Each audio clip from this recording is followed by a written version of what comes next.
वंदे मातरम बच्चों। हम पढ़ रहे कक्षा 11 विषय हिंदी में। आपका अंतिम चैप्टर है काव्य का अक महादेवी, जो आपके कोर्स में है। देखिए, सबसे पहले हम अक महादेवी के बारे में परिचय पढ़ लेते हैं। कवित्री परिचय। शिला पर चली शिला हुई चूर, गिरी पर चली तो गिरी में पड़ी दरार।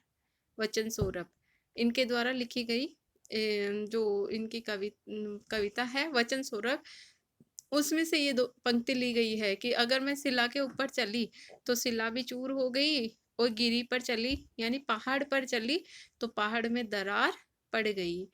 ऐसा मेरा मतलब ऐसा रहा।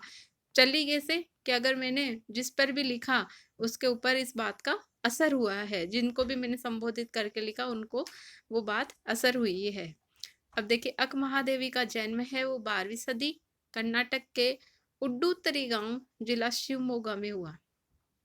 उड्डूतरी गांव कर्नाटक में और जिला शिवमोगा में। और कब? 12वीं सदी में।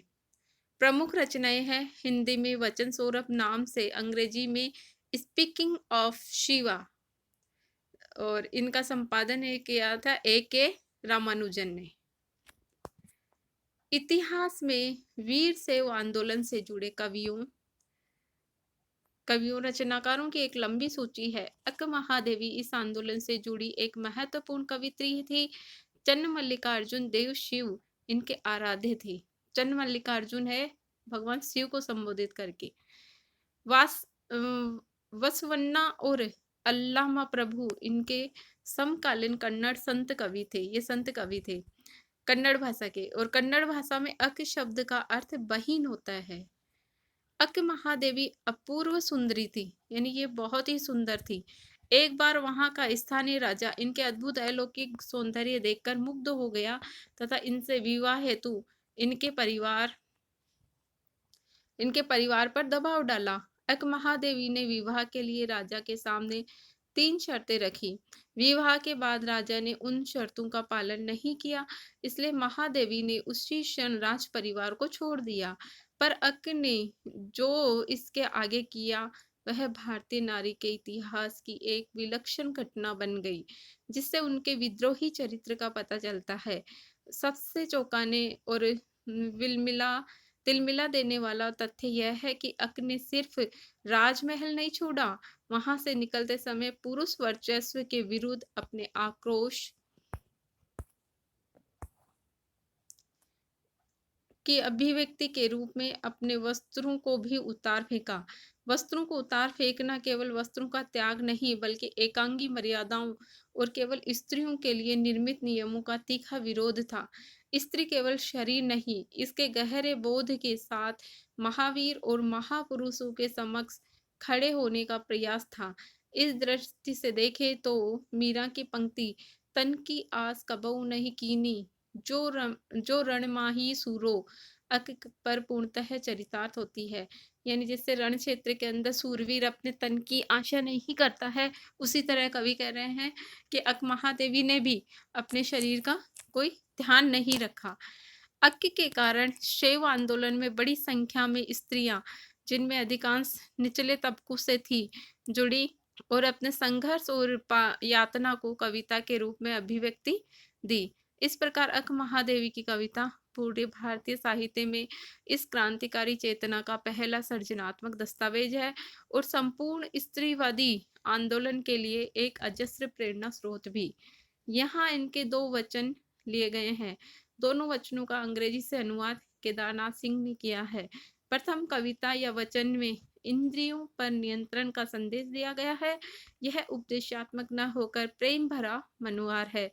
यानी आपकी जो पहली कविता इन्होंने लिखी है, पहली थी इनकी, जिसके अंदर इन्होंने भगवान से आग्रह किया है कि इस तरह जो हमारी इंद्रियां है, वो खाने सोने जगने पहनने ओढ़ने का जो लालच होता है इन इंद्रियों को, वो पूरा का पूरा है प्रभु आपके वश में हो जाए, नियंत्रण में हो जाए। दूसरा वचन यानी दूसरी कविता एक भक्त का ईश्वर के प्रति पूर्ण समर्पण है।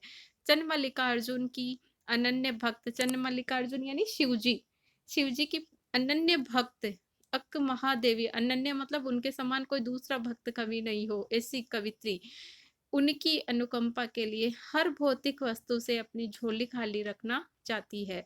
यानी इस संसार में जितनी भी ऐशो-आराम की वस्तुएँ उनसे अपना मतलब अपनी झोली खाली रखना चाहती है, कुछ भी अपने पास नहीं रखना चाहती।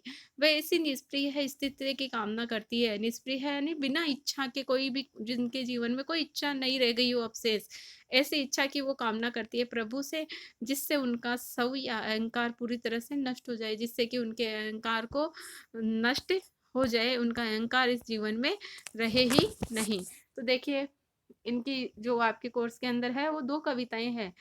पहली है देखिए, वो भगवान से प्रार्थना करिए कि हमारी इंद्रियों पर नियंत्रण हो जाए, हमारी इंद्रियाँ हमारे वश में हो जाए। मैं पूरी तरह से इंद्रियों को अपने नियंत्रण में कर लूँ।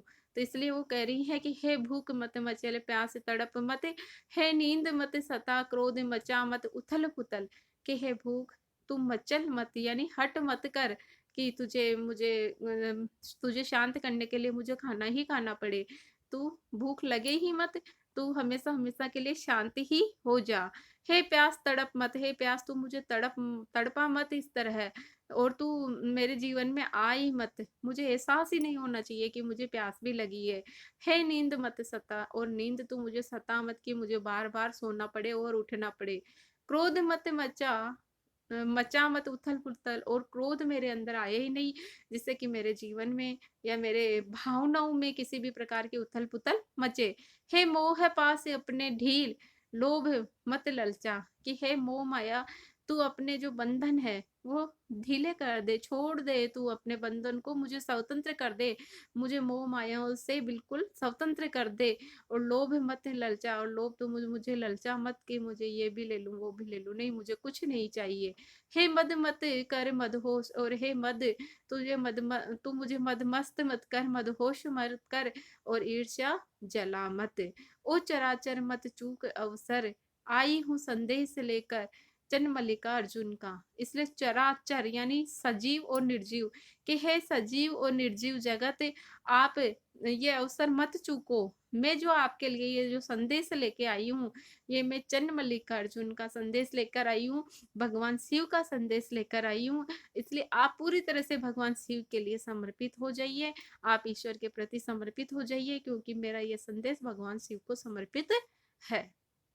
दूसरा देखिए, वो भगवान से प्रार्थना कर रही है कि क्या प्रार्थना कर रही है कि हे मेरे जूही के फूल जैसे ईश्वर, मंगवाओ मुझसे भीख और कुछ ऐसा करो कि भूल जाऊं अपना घर पूरी तरह, झोल फैलाऊं और न मिले भीख, कोई हाथ बढ़ाए कुछ देने को तो वह गिर जाए नीचे, और यदि मैं झुकूं उसे उठाने तो कोई कुत्ता आ जाए और उसे झपट कर छीन ले मुझसे। कवित्री कह रही है कि हे मेरे जो जैसे ईश्वर, तुम मुझे तुम मेरे से भीख हे जूही के फूल के समान सुगंध देने वाले ईश्वर, आप मुझसे भीख मंगवाइए और कुछ ऐसा करिए कि मैं अपना घर बार सब कुछ भूल जाऊं, और जब मुझे भूख लगे मुझे मतलब वैसे इंद्रियों को तो वश में करना चाहती है, लेकिन अगर मेरी इंद्रियां ऐसे वश में नहीं होती है तो आप ऐसा करिए मेरे से कि भीख मंगवाइए और मैं लोगों से भीख मांगू और मुझे भीख नहीं मिले, और अगर फिर भी मैं हाथ बढ़ाऊँ, कोई मुझे देने के लिए हाथ बढ़ाए कुछ देने के लिए, तो वह भी नीचे गिर जाए, वो भी मुझे नहीं मिले, और उसको लेने के लिए झुकूँ तो कोई कुत्ता आकर झपट कर ले जाए और वो भी मेरे पास नहीं आए, और मैं उस भूख को अपनी इंद्रियों को कंट्रोल में कर लूँ, नियंत्रण में कर लूँ, और मैं पूरी तरह से हे प्रभु आपके प्रति समर्पित हो जाऊँ। नहीं तो मुझे भूख लगे, नहीं प्यास लगे, नहीं मुझे नींद आए, और मुझे संसार की कोई भी वस्तु ललचाए नहीं, कोई भी मोह माया मुझे अपनी ओर आकर्षित नहीं कर सके। हे प्रभु मेरे ऊपर ऐसे कुछ दया कर दीजिए जिससे मैं पूरी तरह से आपके प्रति समर्पित हो जाऊं। तो देखिए, दोनों कविताओं में उन्होंने भगवान शिव का संदेश दिया है और भगवान के प्रति समर्पण की भावना को प्रकट किया है।